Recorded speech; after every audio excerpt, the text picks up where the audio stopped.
There is a tale whispered in hushed voices, one that drifts like a cold wind through the countryside.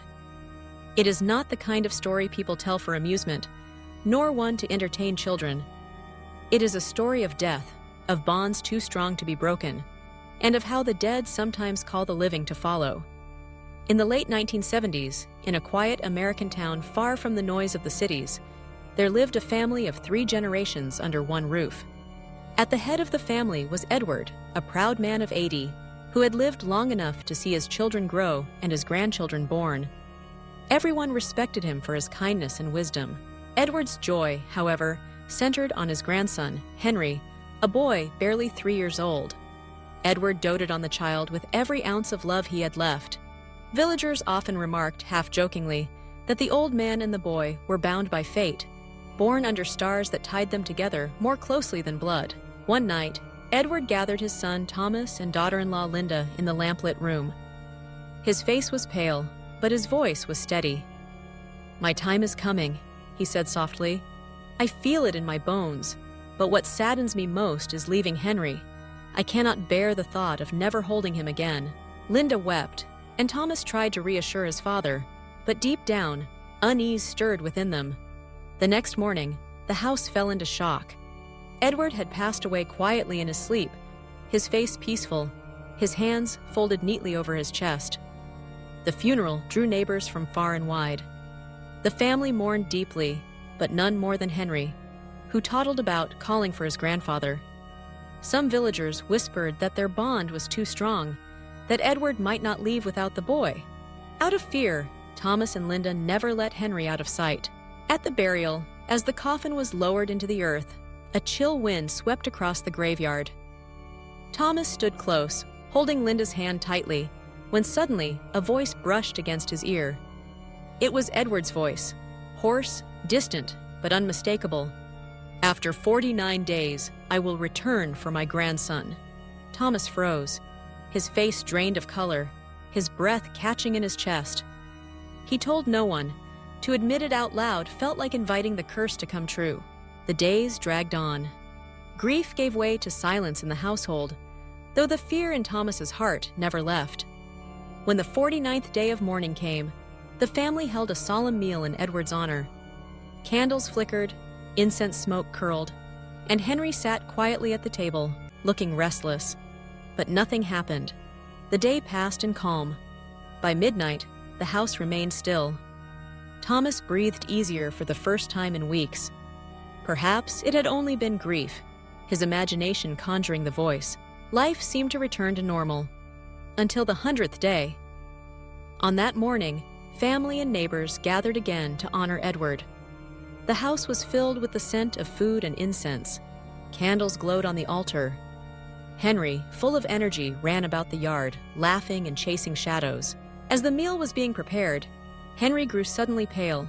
He tugged at Linda's dress and whispered, "Mommy, I'm tired. I want to sleep in Grandpa's room." Linda hesitated. The room had been left untouched since Edward's passing, but the boy insisted, so she relented, tucking him into the bed where Edward once slept. "I'll wake you when it's time to eat," she promised. Outside, the family laughed and shared stories, their voices masking the low rumble of thunder that began to build in the sky.